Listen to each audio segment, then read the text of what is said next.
I'm here today with Craig Mauk, the Chief Operating Officer for Pioneer Landscape Centers. Obviously, we saw outdoor living surge in terms of importance to homeowners during the pandemic.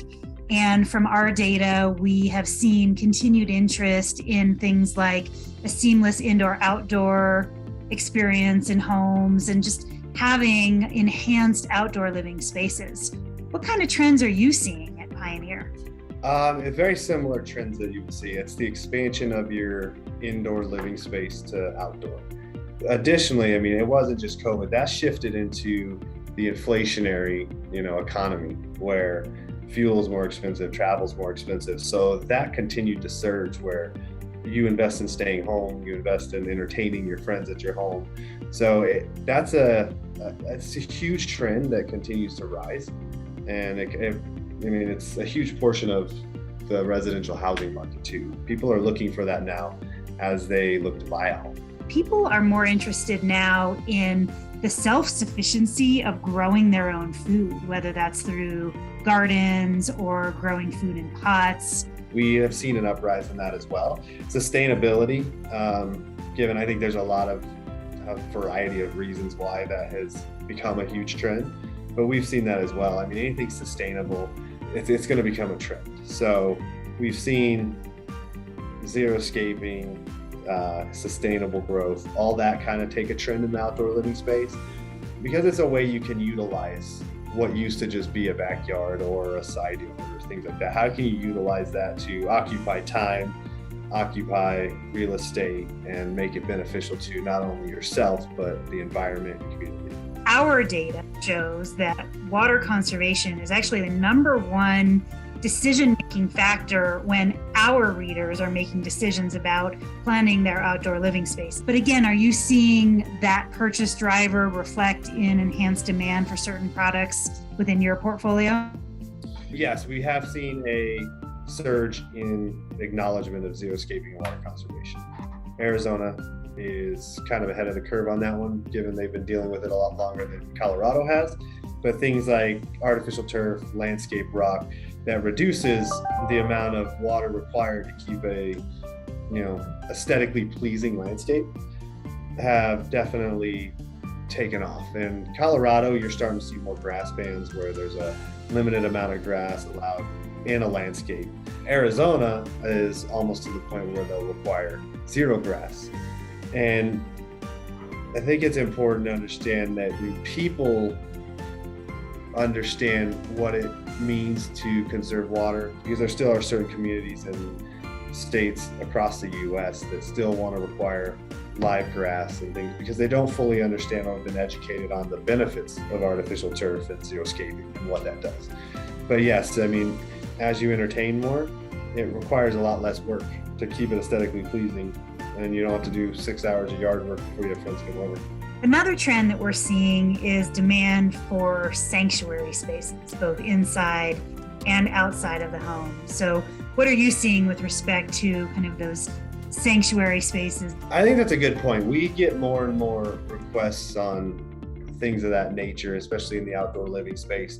I think it ties into, for me, psychologically into the economy, right? We've all heard about the Great Resignation. So with all that tied in, people need a place where they can go decompress. And you don't always want to have to travel or have the time to travel to do that. Having it in your backyard or in your home is convenient and, just for mental health wise, it's beneficial. What are some of the innovations that you are excited about with respect to landscape products? Probably some of the most innovations I'm excited about are the xeriscaping. Given the advancements in artificial turf and things that go there, artificial plants, the way that you can deal with erosion control which is xeriscaping underneath a landscape rock, all that is pretty exciting to see where it goes. Because if you look at artificial turf, 25 years ago and how far it's come now, just how it looks, how it feels, how long it lasts, it's crazy to see how far it's come. And that's really exciting to me because truly, water conservation is a big thing. We see droughts and issues across the US, and anything we can do or help provide a solution to prolong any disastrous events is good. So that's really exciting to see how far a lot of that stuff is going. So Pioneer is really a distribution and logistics company. So can you tell us a little bit more about what you're doing to streamline your distribution and logistics? The differentiator for Pioneer, which is what we're really focused on from 2022 and kind of completing things in 2023, is the logistics and distribution portion of our business. That's what sets us apart. We have a fleet of trucks of over 200 delivery trucks across both states.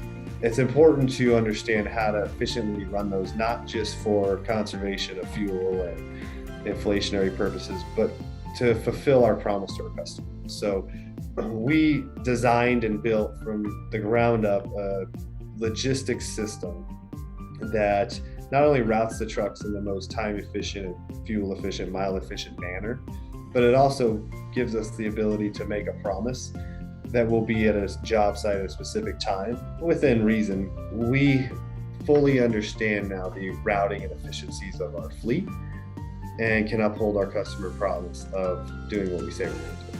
Well, and you brought something up which I think is top of mind for all of us in terms of the housing market for 2023 and the outlook. A lot of housing economists are projecting a cooling off of the market, and people aren't going to move and buy as many new homes, but they're going to hunker down and they're going to spend more money on their current homes. So do you forecast that is indeed the case, and that will translate into continued upgrades to outdoor living areas?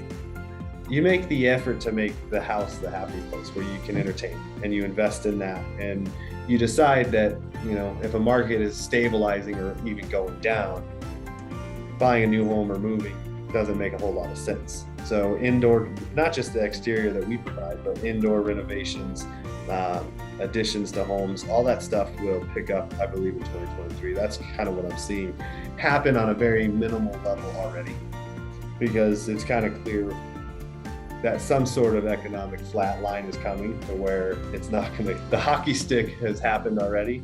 Now it'll continue to plateau.